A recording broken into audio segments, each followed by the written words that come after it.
नमस्कार, मैं शोभा पाटिल 12वीं कक्षा में आप सभी का स्वागत है। आज हम इस वीडियो में पाठ क्रमांक 9 चुनिंदा शेर इस पद्य पाठ का पहला भाग देखने वाले हैं। इस पद्य पाठ के कवि हैं कैलाश सेंगर। देखिए, कविता का अध्ययन करने के पहले कवि का परिचय। कवि का नाम है कैलाश सेंगर। उनका जन्म 16 फरवरी 1954 को महाराष्ट्र के नागपुर में हुआ है। उनकी साहित्यिक विशेषता देखिए, ये गजल के कुछ शेर का हम अध्ययन करने वाले हैं। वे गजल लेखन करते हैं, इसके साथ साथ गीत, कविता, कहानी, नाटक आदि विधाओं में भी उन्होंने साहित्य लेखन किया है। हिंदी के साथ साथ उन्होंने मराठी में भी साहित्य लेखन किया है। उनके साहित्य लेखन की विशेषता यह है कि उनकी रचनाएं आम आदमी की जिंदगी में घुली वेदना, व्यथा, पीड़ा, दर्द, प्रश्न, भावना और उसके धड़कन को व्यक्त करती हैं। मतलब आम आदमी की दुख भरी जिंदगी उनके काव्य में, उनके साहित्य में अभिव्यक्त होती रही है। उनके साहित्य की और एक विशेषता है कि उनके साहित्यिक भाषा जो है वो पाठकों को, मतलब पढ़ने वालों की मन बुद्धि को झकझोर कर देती है। मतलब भाषा में संवेदनशीलता है। पढ़ते समय पाठक भावुक हो जाता है, उसका मन सोचने के लिए झकझोरता है। देखिए, उनकी प्रमुख कृतियां सूरज तुम्हारा है, यह उनका गजल संग्रह है, जिनमें से ये चुनिंदा शेर हमारे अध्ययन के लिए हैं। यहाँ आदमी नहीं जूते भी चलते हैं, ये उनका कहानी संग्रह है। कहानी संग्रह मतलब उसमें बहुत सारी कहानियां हैं, उनमें से एक कहानी का नाम उस कहानी संग्रह को दिया जाता है। सुबह होने का इंतजार, यह भी कहानी संग्रह है। अभी रात बाकी है, यह अनुदित साहित्य, अनुदित मतलब अनुवाद किया हुआ साहित्य है। प्रमुख कृतियों पर आपको साहित्य संबंधी सामान्य ज्ञान पर एक अंक के लिए यह सवाल पूछा गया है। कैलाश सेंगर की प्रमुख काव्य कृतियां हैं या कृतियां। यहाँ एक काव्य गजल कृति है, एक कहानी संग्रह है, एक अनुदित साहित्य है। इनमें से कोई भी दो लिखिए। कैलाश सेंगर की प्रमुख रचनाएं सूरज तुम्हारा है, यह गजल संग्रह, यहाँ आदमी नहीं जूते भी चलते हैं, यह कहानी संग्रह है। इतना लिखने से भी आपको एक अंक मिलता है। ये देखिए, विधा परिचय। विधा परिचय मतलब यहाँ चुनिंदा शेर, इस तरह कविता को नाम दिया है। मतलब यहाँ कुछ चुने हुए शेरों का आपके अध्ययन के लिए रखा गया है। अब शेर कहाँ से आते हैं? तो गजल में से आते हैं। शेर मतलब क्या? दो काव्य पंक्तियों का यह कविता का अंश होता है। और गजल किसे कहा जाता है? 3, 5, 7 इस तरह विषम दो दो पंक्तियों के शेर लिए जाते हैं और वो इकट्ठा करने पर उसे गजल कहा जाता है।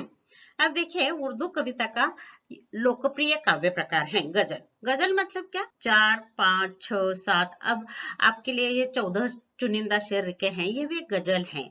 और अनेक शेरों को इकट्ठा किया जाता है तब उसे गजल कहा जाता है।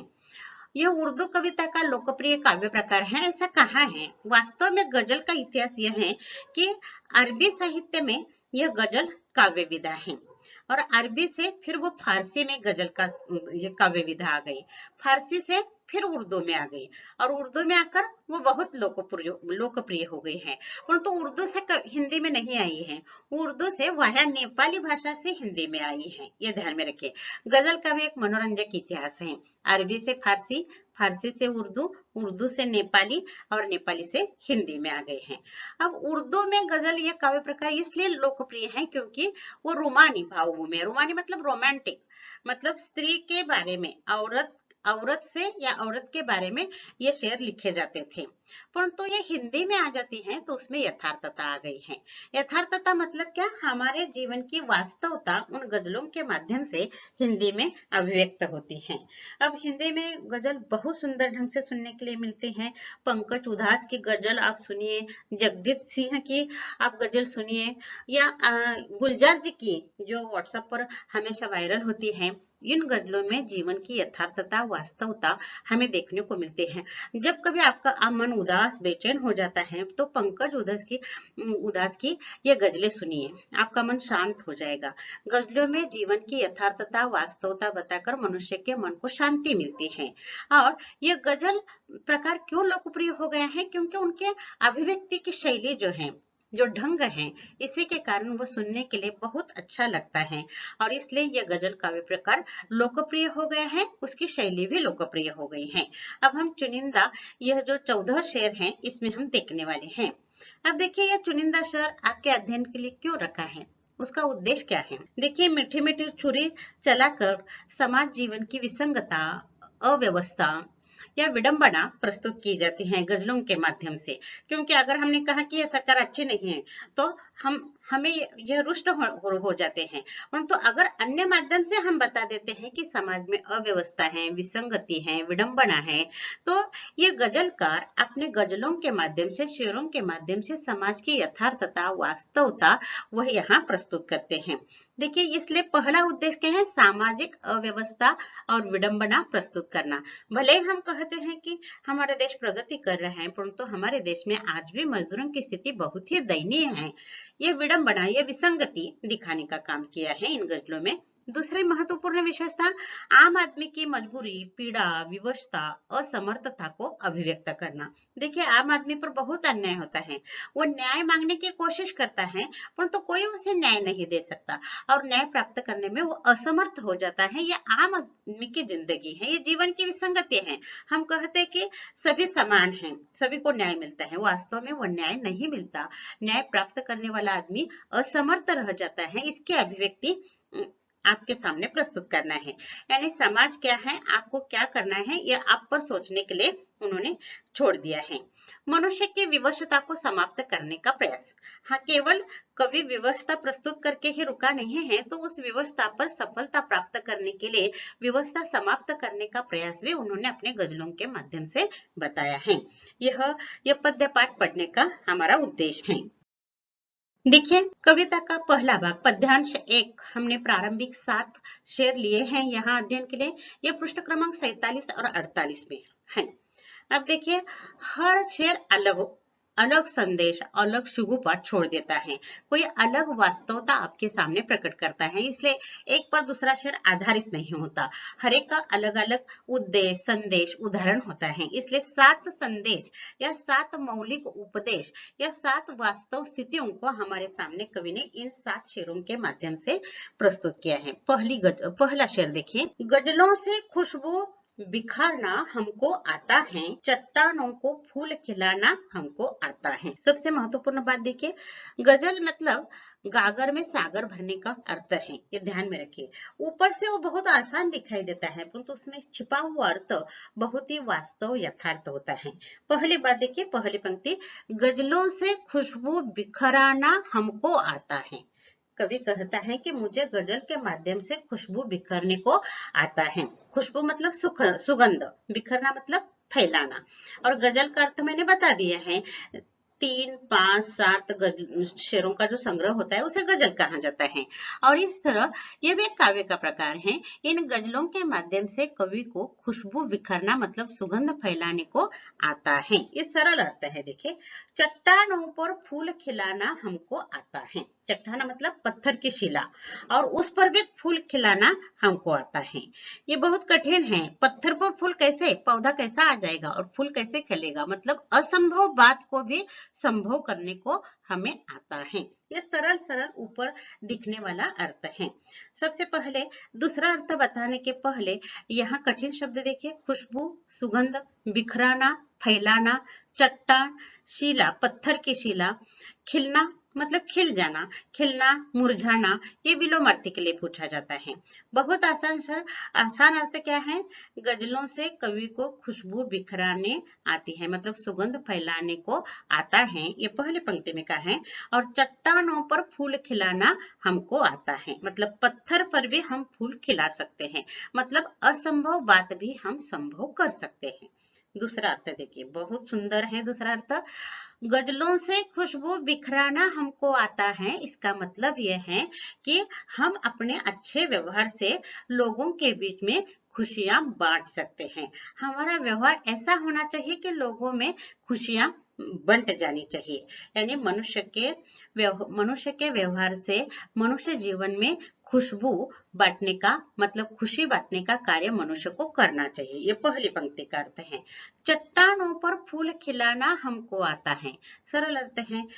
पत्थरों पर फूल नहीं खिल सकता, यह असंभव बात है, फिर भी संभव हम कर सकते हैं। असंभव बात को भी संभव करने के लिए हमें आता है। मनुष्य को अपने परोपकार से, अच्छे व्यवहार से, ये बहुत आसान है। अच्छा परोपकार, अच्छा व्यवहार करने में क्या कठिनाई होती है? सभी के साथ अच्छा व्यवहार कीजिए, परोपकार कीजिए, सभी लोगों में खुशियां बंट सकती हैं। असंभव बात भी संभव हो सकती है। यह पहला शेर यहाँ समाप्त हो जाता है।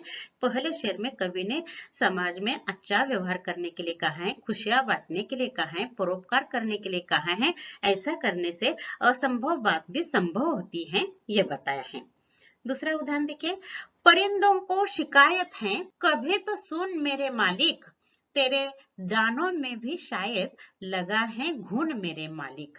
देखिए, यहाँ परिंदों मतलब पंछी, पक्षी, पक्षी को शिकायत है, वो अपने मालिक को मतलब ईश्वर को, हे ईश्वर कभी तो मेरी बात सुन, हमें खाने के लिए जो दाने दिए गए हैं उसे घुन लगे हुए हैं। घुन मतलब अनाज खाने वाला कीड़ा, अनाज में जो छोटा कीड़ा होता है ना, उसे घुन कहा है। ये कीड़ा है, यानी कि वह दाने उन घुन ने, उस कीड़े ने खाए हुए हैं और ऐसे दाने हमें खाने के लिए दिए जा रहे हैं।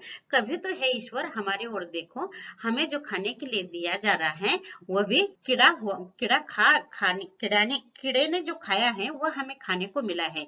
मतलब वो अच्छा खाना नहीं है, खराब हुआ खाना हमें खाने के लिए दिया जा रहा है। यहाँ बहुत सुंदर बात कही है। परिंदे मतलब पंछी, पक्षी मतलब आम आदमी मालिक से शिकायत करता है, नौकर मालिक से शिकायत करता है, कभी तो है मालिक हमारी बात सुनो, हमें जो कुछ मदद दी जाती है वह भी ठीक ढंग से नहीं दी जाती है, वह भी प्रदूषित ढंग से दी जाती है।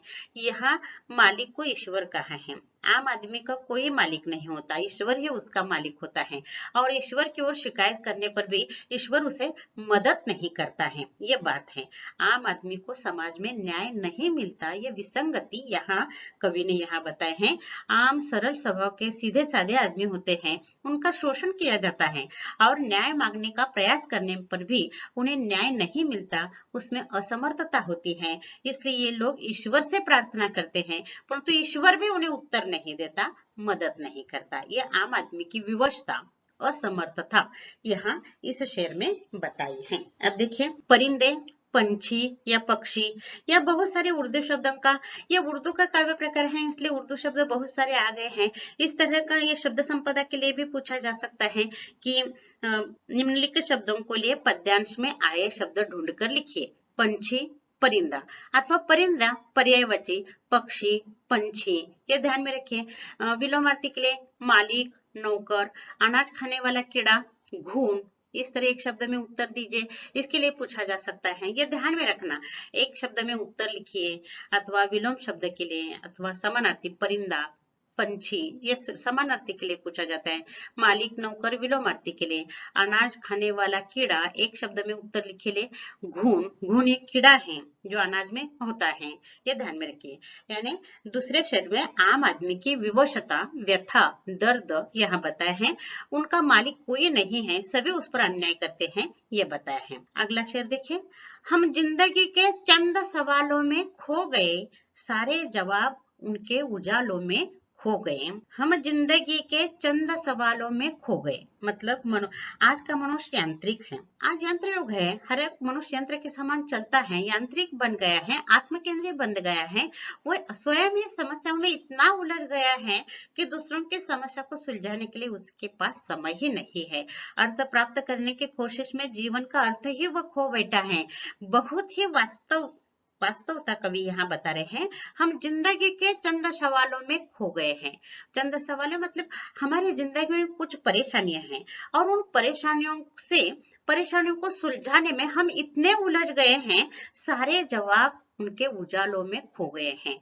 मतलब जो हम सुलझाने का प्रयास करते हैं, जो सवाल हैं हमारे, वो हमारा जो जवाब है वो उजाले में खो गया है। इसका मतलब है, सरल अर्थ देखिए, बहुत सुंदर अर्थ है। कवि कहते हैं हमारी जिंदगी में कठिनाइयां हैं, परेशानियां हैं, असफलता है और उस सुलझाने के लिए हम इतने उलझ गए हैं कि हमारे जीवन का कोई लक्ष्य है यह हम भूल गए हैं। जिंदगी भी कुछ क्षणों के लिए हमें मिली है और वो खुशी से बिताना है, हम भूल गए हैं। दिन रात समस्याओं में इतने तनाव में हम रहते हैं कि असली जीवन का स्वाद लेना हम भूल गए हैं। जीवन का लक्ष्य, जीवन का ध्येय, उद्देश्य हम भूल गए हैं। दिन रात हम अपनी ही समस्याओं में उलझे हुए हैं और उन सवालों के जवाब ढूंढने में ही हमारी जिंदगी ऐसे ही हमारे हाथ से जा रही है, गिर रही है।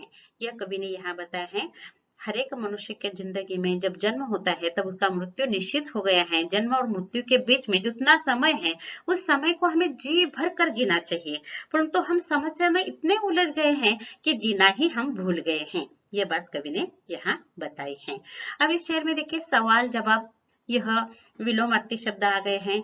जिंदगी, जीवन, उजाला, प्रकाश अथवा उजाला, अंधेरा, यह विलोमार्थी के लिए भी पूछा जा सकता है। बहुत सुंदर शेर है। यहाँ मनुष्य जिंदगी में परेशानियों में इतना उलझ गया है कि जीवन जीना ही वो भूल गया है। यह बात यहाँ बताई है। अगली बात देखिए, चट्टानी रातों को जुगनू से वह संवारा करती है, बरसों से एक सुबह हमारा नाम पुकारा करती है। यहाँ भी कवि ने आशावादी रहने का संदेश दिया है। चट्टानी रातों मतलब घोर अंधकार है और अंधकार में जुगनू नामक एक कीड़ा है। वो कीड़ा रात के समय हल्का सा प्रकाश छोड़ता है और इधर उधर घूमता है और वो चमचम उसकी प्रकाश दिखाई देती है। इसके पहले भी ये उदाहरण आ गए हैं। चट्टानी रात के अंधकार में जुगनू का हल्का सा प्रकाश भी मनुष्य के जीवन में एक आशा की किरण होती है, क्योंकि अंधकार है। अंधकार समाप्त होने के बाद सुबह होने वाली है और हर सुबह एक नया संदेश लेकर आती है। मनुष्य को बस इस अंधकार को पार करना है। सुबह की आशावादी सुबह आने वाली है। बस तुम समस्याओं के साथ मुकाबला कीजिए। समस्याओं के साथ मुकाबला करने के बाद खुशियां तुम्हारा इंतजार कर रही हैं और वह इस इंतजार कर रही है खुशियों के पास पहुंचने के बीच का रास्ता कड़ी मेहनत का है। इसलिए मनुष्य को कठोर परिश्रम करना चाहिए, निराश उदास नहीं होना चाहिए। एक आशा की किरण मन में हमेशा होती है। रात के समय जुगनू हल्का सा प्रकाश देता है, यानी कि एक आशा की छोटी सी किरण। इतना सूर्य की तरह वो प्रकाश नहीं होता, परंतु उस रात में भी वो छोटा सा हल्का सा प्रकाश भी एक आशा की किरण हमें देता है और सुबह का इंतजार करने के लिए हमें आशावादी बनाता है। बरसों से एक सुबह मतलब कई वर्षों से वो खुशियां तुम्हारा इंतजार कर रही हैं। एक सुबह, एक मतलब एक सुबह हमारा नाम पुकारा करती है, मतलब तुम्हारे लिए वो खुशियां तुम्हारा इंतजार कर रही हैं। वहां तक पहुंचने के लिए तुम्हें निराशा को छोड़ देना चाहिए, आशावादी बनकर आपको आगे बढ़ना चाहिए। वो खुशियों का इंतजार करने वाली वो खुशियां आपके पास जरूर आने वाली हैं। यहाँ मनुष्य को रात मतलब अंधकार मतलब निराशा उदासी का प्रतीक है, परंतु उस रात में भी जुगनू का हल्का सा प्रकाश बहुत कुछ हमें देता है। निराशा में भी मनुष्य को आशावादी रहना चाहिए। यह मौलिक संदेश यहाँ कवि ने दिया है। रात के समय हल्का सा प्रकाश देने वाला कीड़ा, एक शब्द ने उत्तर लिखे जुगनू, ये ध्यान में रखिए। ये कीड़ा है, ऊपर घून कीड़ा आ गया है, यहाँ जुगनू आ गया है। चट्टानी, यहाँ चट्टानी का अर्थ घनघोर रात, ऊपर पत्थर या शिला हमने उदाहरण लिया था, यानी चारों ओर भयंकर अंधकार फैला हुआ है। उस रात में अगर जुगनू का हल्का सा प्रकाश होता है तो एक आशा की किरण होती है। ये बताने का यहाँ उद्देश्य है। अगला शेर देखिए, वह आसमां पे रोज एक ख्वाब लिखता था, उसे पता न था वह इनकलाब लिखता था। बहुत सुंदर बात है। मनुष्य को सपने देखने का अधिकार है, परंतु वह दीवा सपना नहीं होना चाहिए, जागते हुए सपने देखना चाहिए। यह सपनों का महत्व बताया है। सपना, कठोर मेहनत और जीवन में आया हुआ बदलाव, ये तीन महत्वपूर्ण बातों का एक मौलिक संदेश आज के युवकों को ये शेर देता है। वह आसमां पे रोज एक ख्वाब लिखता था। आसमां मतलब आसमान, इसका सरल अर्थ है, परंतु यहाँ सपना कहाँ देखता है? अपने मन में, दिल में। यहाँ आसमां का अर्थ दिल लेना है, परंतु आसमां का अर्थ है आसमान, यानी कि आसमान में ऊपर दूर वो है एक रोज सपना। ख्वाब मतलब सपना, स्वप्न। ख्वाब का एक अर्थ नींद भी है, नींद में हम मनुष्य सपना देखता है। यहाँ पहली पंक्ति का सरल अर्थ है मनुष्य हर रोज एक सपना देखता है, परंतु वह सपना दिवा सपना नहीं होना चाहिए। तो जागते हुए स्वप्न देखकर उस स्वप्न को साकार करने के लिए कठोर परिश्रम करना चाहिए। यह वास्तवता है, ये यथार्थता है। उसे पता न था वह इनकलाब लिखता था। इनकलाब मतलब क्रांति, परिवर्तन, बदलाव। जो मनुष्य सपना देखता है, सपना साकार करने के लिए कठोर परिश्रम करता है और जब उसका सपना साकार हो जाता है तो उसका जीवन ही बदल जाता है। मतलब जीवन में क्रांति हो जाती है, जीवन में परिवर्तन आ जाता है। इसलिए मनुष्य को सपना देखना चाहिए, परंतु जागते हुए सपना देखना चाहिए और वह सपना साकार करने के लिए कठोर परिश्रम करना चाहिए। तब उसके जीवन में हमेशा की तरह वह क्रांति होती है, क्योंकि परिवर्तन सृष्टि का अटल नियम है। जो प्रयत्न करता है उसकी जिंदगी में परिवर्तन होता ही है। ये मौलिक संदेश ये शेर हमें देता है। आगे देखिए, हंसी से अपने आंसुओं को छुपा कर देखो, नया मुखौटा ये चेहरे पे लगा कर देखो। देखिए, ये समाज है तमाशबीन है। तमाशा देखने के लिए इकट्ठा हो जाता है, मदद करने के लिए कोई नहीं आता। तमाशा करना और तमाशा देखना ये हमारे समाज का शौक है। ये ध्यान में रखिए, ये वास्तव है, कटु है परंतु वास्तव है। इसलिए मनुष्य को हंसी से अपने आंसुओं को छिपाकर देखो। कवि कहता है हर एक मनुष्य के जीवन में सुख दुख आता है जाता है। दुख आ जाता है तो बहुत व्यथित निराश उदास नहीं होना चाहिए। अपने दुख को आंसुओं को छिपा कर रखे। आंसू मतलब दुख के समय हमारी आंखों से जो आंसू आते हैं उसे छिपाने के लिए हमेशा हमारा चेहरा हंसता हुआ दिखाना चाहिए, हमारे चेहरे पर मुस्कुराहट होनी चाहिए। इसलिए कवि कहता है, नया मुखौटा ये चेहरे पर लगा कर देख। समाज में व्यवहार करते समय मनुष्य को अपने दुख अपने अंदर ही छिपा कर रखना चाहिए और मुस्कुराहट भरा चेहरे पर मुस्कुराहट का मुखौटा धारण करना चाहिए। क्योंकि समाज को दुख बताने से समाज हमारे दुख की खिल्ली उड़ाता है। दुख में मदद करने वाला कोई नहीं होता। हंसी में सभी शामिल हो जाते हैं, सुख में सभी शामिल हो जाते हैं, परंतु दुख के समय सभी लोग किनारा लगाते हैं। इसलिए मनुष्य को अपना दुख दूसरों के सामने प्रकट नहीं करना चाहिए। दुख छिपाने के लिए मुस्कुराहट भरा मुखौटा चेहरे पर लगाना चाहिए। सुख और दुख की परिस्थिति समान रूप से मनुष्य को स्वीकारना चाहिए। सुख में ज्यादा पागल नहीं होना चाहिए और दुख में ज्यादा दुखी नहीं होना चाहिए, ताकि दूसरे हमारा मजाक करें। इसलिए सुख और दुख को समान रूप से अपनाइए और जब दुख आ जाता है तो चेहरे पर मुस्कुराहट भरा मुखौटा धारण कीजिए और समाज में आत्मविश्वास से अपना काम कीजिए। दुख चला जाएगा और सुख, क्योंकि दुख और सुख मनुष्य जीवन में आने वाले मेहमान हैं। मेहमान ज्यादा देर तक घर में नहीं रहते। ठीक उसी तरह सुख और दुख मनुष्य के जीवन में हमेशा के लिए नहीं आते। सुख के बाद दुख, दुख के बाद सुख, इस तरह का चक्र चलता रहता है। इसलिए मनुष्य को दुख में ज्यादा दुखी नहीं होना चाहिए। ये दुख भी जाने वाला है, इस तरह की आशा मनुष्य को हमेशा अपने मन में रखनी चाहिए। आगे देखिए, वह फकीरों की दुआओं में असर देता है, आंख से इत्र बांटने का हुनूर देता है। बहुत सुंदर है। फकीर का अर्थ यहाँ ये देखिए, यह अरबी फारसी उर्दू से आया हुआ शब्द है और फकीर का मतलब साधु संत। समाज में जो उपदेश करने वाले, बोले तैसा चाले तची वंदा भी पावले, ऐसे हम कहते हैं, जैसे बोलते हैं वैसा व्यवहार करते हैं, वे साधु संत जो हैं उनके दुआओं से असर, दुआ मतलब आशीर्वाद, आशीर्वाद भी होता है, उनकी प्रार्थना भी होता है। उसका असर मतलब प्रभाव, उसका परिणाम होता है। क्योंकि संत के मुंह से, उनकी वाणी से जो शब्द निकलता है वह सच साबित होता है। इसलिए उसका असर क्या होता है, संतों के दुआओं का असर क्या होता है, आंख से इत्र बांटने का हुनर देता है। हुनर का अर्थ कला, कौशल, और इत्र मालूम है सुगंधित द्रव्य। यहाँ इत्र का अर्थ क्या लेना है, फकीरों के आंखों से इत्र बांटने का हुनर देता है। मतलब क्या, स्नेह प्यार प्रकट होता है।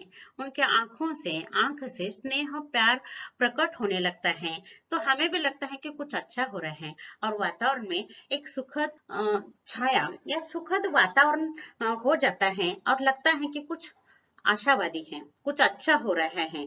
इसलिए फकीरों की वाणी का, उनके आशीर्वाद का, उनकी प्रार्थना का बहुत बड़ा असर होता है। स्नेह प्यार वे बांटने लगते हैं और मनुष्य की आंखों में वे प्यार स्नेह का यह भाव पैदा हो जाता है। इसलिए जीवन में साधु संतों की सच और बनावटी, इस तरह के समाज में साधु हैं, परखने का काम आपको करना है। राजहंस के समान विद्यार्थी को समाज का अच्छा अच्छा लेना है, बुरा बुरा छोड़ देना है। इसलिए फकीरों का, साधु संतों का गलत अर्थ नहीं लेना है। जो सच्चे साधु संत होते हैं उनकी वाणी बहुत प्रभावी होती है। इससे स्नेह प्यार उनके आंखों से प्रकट होने लगता है। इसलिए सच्चे फकीर, साधु संत, उनके आशीर्वाद, उनकी प्रार्थना का महत्व इस शेर में कवि ने बताया है। इस तरह यहाँ हमने 7 शेरों का अध्ययन किया है। हर शेर हमें एक अच्छा मौलिक संदेश देता है, वास्तवता सिखाता है और समाज की विसंगति, यथार्थता या विडंबना, आम आदमी की मजबूरी, विवशता, यह कवि ने इन शेरों के माध्यम से हमें बताने का प्रयास किया है और उन समस्याओं से बाहर आने का मार्ग भी बताया है। देखिए इस पद्यांश पर कृतियां देखिए, यह कविता है। कृति क्रमांक 2 अ में पूछे जाने वाली है। निम्नलिखित पद्यांश पढ़कर दी गई सूचनाओं के अनुसार कृतियां पूर्ण कीजिए। 6 अंक के लिए आकलन, शब्द संपदा, अभिव्यक्ति पूछी जा सकती हैं। ये 7 शेरों का हमने अध्ययन किया है। इनमें से 6 शेर पूछे जाएंगे क्योंकि आधुनिक कविता 10 से 12 पंक्तियां पूछी जाती हैं, इसलिए 6 शेर मतलब 12 पंक्तियां। देखिए एक शब्द में उत्तर लिखिए। यह बांटने का हुनर होता है क्या? इत्र। अब इत्र मतलब सुगंध, मतलब अच्छाई, मतलब स्नेह, प्यार, ये ध्यान में रखिए। इत्र का अर्थ सुगंधित द्रव्य होता है। सुगंध फैलाना मतलब क्या? अच्छा व्यवहार करना, स्नेह, प्यार फैलाना। यह रात को हल्का सा प्रकाश फैलाने वाला कीड़ा, जुगनू। चट्टानों पर खिलाना, चट्टानों पर क्या खिलाना है? फूल। अनाज खाने वाला कीड़ा, घूम, ये ध्यान में रखिए। लिखिए, ये आपके स्वाध्याय में भी आ गया है और यह शेर है और शेर का अर्थ बहुत महत्वपूर्ण होता है, इसलिए यह आकलन कृति पूछी जा सकती है। 2 ही पूछी जाती हैं 2 अंक के लिए। लिखिए, परिंदों को यह शिकायत है। यहाँ परिंदों मतलब आम आदमी, ध्यान में रखिए, ये प्रतीकात्मक है। हे मालिक, कभी तो मेरे सुन, क्योंकि खाने के लिए दिए गए तेरे दानों में घुन लग गए हैं। तुमने हमें खाने के लिए जो दाने दिए हैं उसे भी घुन लगे हैं, मतलब वह भी अच्छी तरह का खाने के लिए नहीं दिए हैं। ये परिंदों को शिकायत है, मतलब पंछियों को मालिक से मतलब ईश्वर से शिकायत है।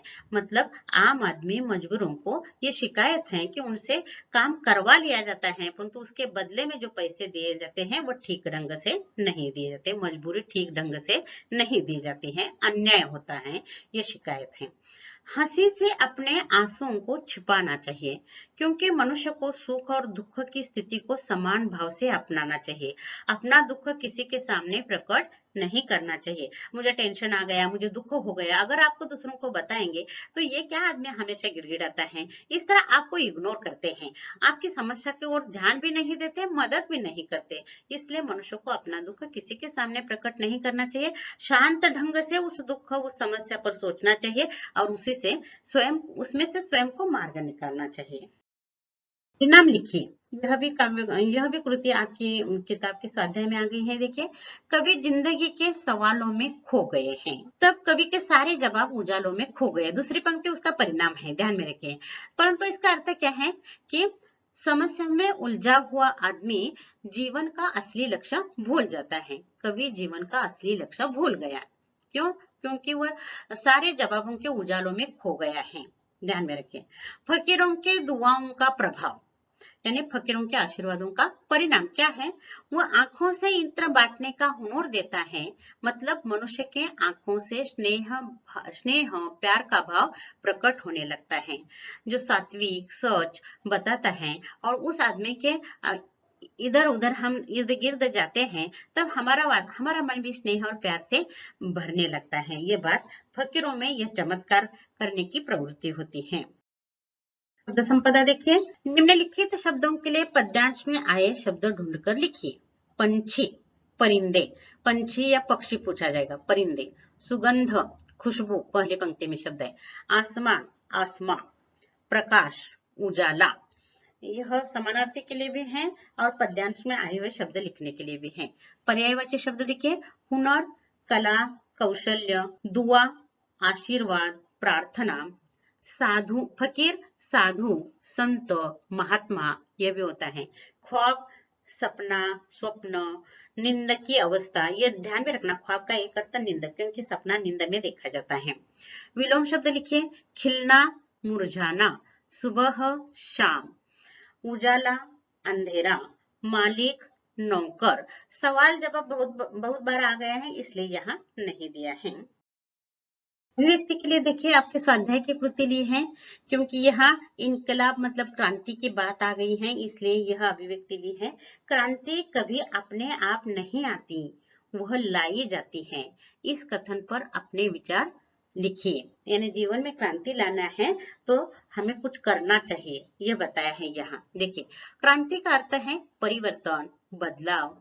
परिवर्तन सृष्टि का अटल नियम है, ये सृष्टि का ही नियम है। हमेशा परिवर्तन होता रहे, हर क्षेत्र में परिवर्तन होता रहता है। परिवर्तन या क्रांति अपने आप नहीं आती, इसके लिए पृष्ठभूमि तैयार करना आवश्यक होता है। दो तरह की क्रांतियां होती हैं। देखिए, जब मजदूरों पर बहुत अन्याय किया जाता है तो अन्याय की भी एक सीमा होती है। जब सीमा पार हो जाती है तो मजदूर क्रांति कर बैठते हैं। जैसे कि आज दिल्ली में किसानों का ये आंदोलन चल रहा है, किसानों पर अन्याय है और उसका क्रांति का यह रूप हमें आज देखने को मिल रहा है। यानी यह एक अर्थ, अन्याय होने पर क्रांति हो जाती है। और दूसरी बात, परिवर्तन या क्रांति के लिए पृष्ठभूमि तैयार करना, मतलब अपने जीवन में अगर क्रांति करना है तो हमें सपना देखना चाहिए, उसे साकार करने के लिए कठोर परिश्रम करना चाहिए और फिर हमारे जीवन में क्रांति या बदलाव आ सकता है। ये दूसरा उदाहरण देखिए। दो तरह की क्रांतियां होती हैं। मनुष्य सपना देखता है, उसे साकार करने के लिए कठोर परिश्रम करता है। सपना साकार होने पर उसके जीवन में क्रांति मतलब परिवर्तन आता है। उदाहरण के लिए देखिए, दक्षिण अफ्रीका के पूर्व राष्ट्रपति नेल्सन मंडेला जी ने रंगभेद मिटाने के लिए किया हुआ कार्य क्रांतिकारी है। इसके लिए उन्हें न जाने कितने वर्षों तक जेल में रहना पड़ा और कड़ा संघर्ष करना पड़ा, परंतु आज उनका यह क्रांतिकारी कार्य दुनिया के सामने एक मिसाल बन गया है। कभी समय मिल गया तो नेल्सन मंडेला पर जरूर उनका व्यक्तित्व आप पढ़ो। नेल्सन मंडेला ने जिंदगी भर कड़ा संघर्ष किया, तब वहां का वंशवेद, क्योंकि तुम्हें मालूम है महात्मा गांधी जी दक्षिण अफ्रीका में गए थे और रंगभेद की उन्हें भी सामना करना पड़ा था। उस रंगभेद मिटाने के लिए जिंदगी भर नेल्सन मंडेला ने कार्य किया। बहुत समय तक वे जेल में रहे, कड़ा संघर्ष किया, परंतु उन्होंने रंगभेद मिटाने में वे सफल हो गए। इसलिए उनका यह क्रांतिकारी कार्य दुनिया के सामने एक मिसाल बन गया है। उसी तरह हमारे महात्मा गांधी जी का स्त्री शिक्षा के लिए क्रांतिकारी कार्य किया है। बहुत सारे उदाहरण आप दे सकते हैं। इस तरह क्रांति के लिए पहले पृष्ठभूमि तैयार करनी पड़ती है, अपने आप क्रांति नहीं होती। जीवन में बदलाव लाना है तो पहले प्रयास करना चाहिए, कठोर परिश्रम करना चाहिए। ये संदेश या सीख इस अभिव्यक्ति से हमें मिलती है। देखिए, साहित्य संबंधी सामान्य ज्ञान पर अभी हमने देखा है, इसलिए ये कृति यहाँ ली है। दो कृतियां हैं तो आपके स्वाध्याय में देखिए, क्योंकि स्वाध्याय में से ही पूछे जाने वाली है परीक्षा के लिए, इसलिए स्वतंत्र रूप से मैंने कृति का प्रारूप नहीं बताया है। हर पाठ में मैंने कृति का परिचय दिया है। यहाँ कृति अ देखिए हमने, और कृति 2 में अ और ई साहित्य संबंधी सामान्य ज्ञान पर आधारित एक एक वाक्य में उत्तर लिखिए। 4 कृतियां देने वाले हैं, 2 के लिखने हैं और 2 अंक प्राप्त करने हैं। एक वाक्य में उत्तर लिखना है। कैलाश सेंगर जी की प्रसिद्ध रचनाओं के नाम लिखिए। 1 अंक के लिए है, 2 कृतियों के नाम ध्यान में रखिए। अगर आपके सभी ध्यान में रह गए तो बहुत अच्छा है, सभी लिख लीजिए। सूरज तुम्हारा है, ये उनका गजल संग्रह है। यहाँ आदमी नहीं जूते भी चलते हैं, ये कहानी संग्रह है, ये उनकी प्रमुख रचनाएं हैं, ऐसे लिखिए। गजल इस भाषा का लोकप्रिय काव्य प्रकार है। गजल उर्दू भाषा का लोकप्रिय काव्य प्रकार है। पूर्ण वाक्य में उत्तर लिखना है। और यहाँ यह पहला पद्यांश कृति सहित पूर्ण हो गया। अगला पद्यांश हम अगले वीडियो में देखेंगे। तब तक के लिए धन्यवाद।